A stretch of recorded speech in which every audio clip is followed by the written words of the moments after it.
Assalamualaikum warahmatullahi wabarakatuh. Selamat pagi anak-anak. Apa kabar semuanya?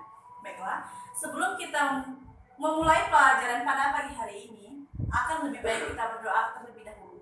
Berdoa menurut agama kita dan kepercayaan masing-masing. Berdoa dimulai. Berdoa selesai. Oke, sebelum Ibu memasuki materi inti pada pagi hari ini, Ibu akan mengabsen kehadiran kalian terlebih dahulu.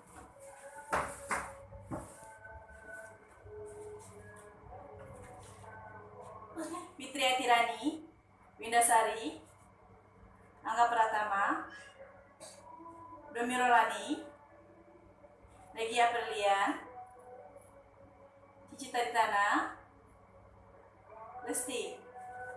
Oke, semua masuk. Nah, sekarang Ibu akan menjelaskan materi kita pada pagi hari ini. Ibu akan menjelaskan tentang fabel. Fabel adalah cerita tentang kehidupan hewan atau binatang yang memiliki budi pekerti seperti manusia. Fabel termasuk cerita yang berisi pendidikan moral. Sedangkan legenda adalah cerita yang benar-benar dianggap nyata dan tokohnya manusia. Yang diceritakan terjadinya di suatu tempat. Sedangkan fabel Ibu ada versi lain. Fabel adalah cerita fiksi atau cerita fantasi belaka yang kadang memasuki karakteristik minoritas berupa manusia.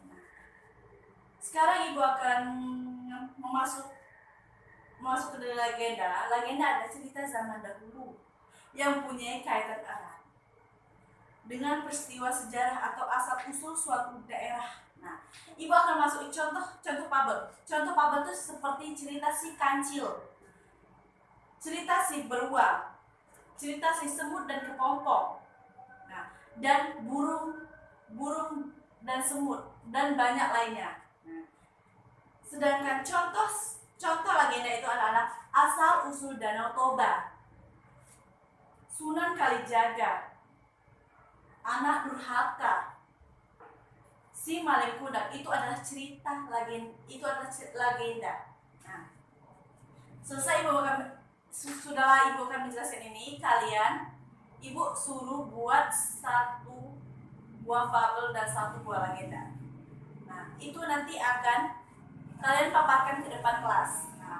Sekarang Ibu persilahkan kalian untuk bertanya, yang ingin bertanya kepada Ibu yang sudah tidak paham.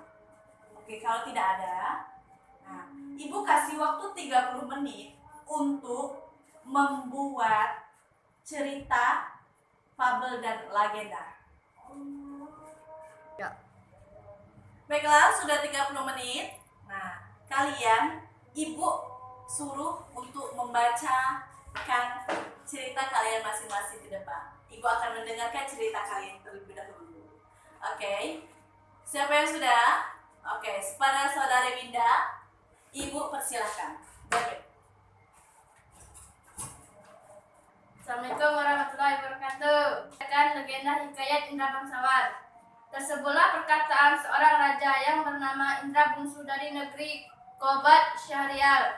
Setelah beberapa lama di atas kerajaan, tiada juga beroleh putra. Maka pada suatu hari ia pun menyuruh orang membaca doa kunut dan sedekah kepada fakir miskin. Hatta beberapa lamanya Tuan Putri Siti Kendi pun hamilah dan bersalin 2 orang putra laki-laki. Adapun yang tua keluarnya dengan panah dan yang muda dengan pedang. Maka Baginda pun terlalu amat sukacita dan menamai anaknya yang tua Syah Peri dan anaknya yang muda Indra Bangsawan.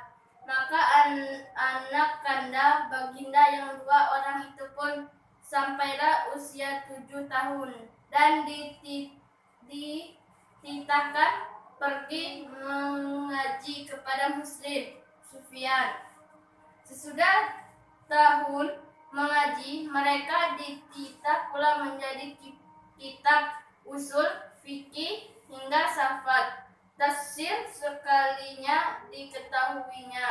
Setelah beberapa lamanya, mereka belajar pula ilmu senjata, ilmu hikmat dan isyarat, tipu peperangan. Maka Baginda pun bimbanglah, tidak tahu siapa yang patut dirayakan dalam negeri karena anaknya kedua orang itu sama-sama gagah. Jikalau Baginda pun mencari muslihat, ia menceritakan kepada kedua anaknya bahwa ia bermimpi bertemu dengan orang pemuda yang berkata kepadanya, barang siapa yang dapat mencari bulu perindu yang dipegangnya, ialah yang patut menjadi raja di dalam negeri. Setelah mendengar kata-kata Baginda, Syahperi dan Indra Bangsawan pun mohon pergi mencari bulu perindu itu. Mereka masuk hutan, keluar hutan, naik gunung, turun gunung, masuk rimba, keluar rimba, menuju ke arah matahari hidup. Sekian, terima kasih.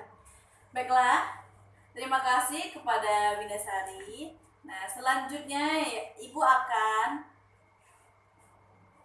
menyuruh Fitriani untuk membacakan fabelnya. Assalamualaikum warahmatullahi wabarakatuh.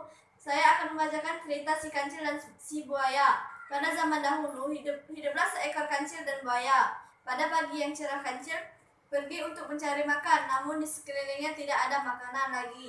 Kancil melihat di seberang sungai sana banyak makanan yang lezat-lezat.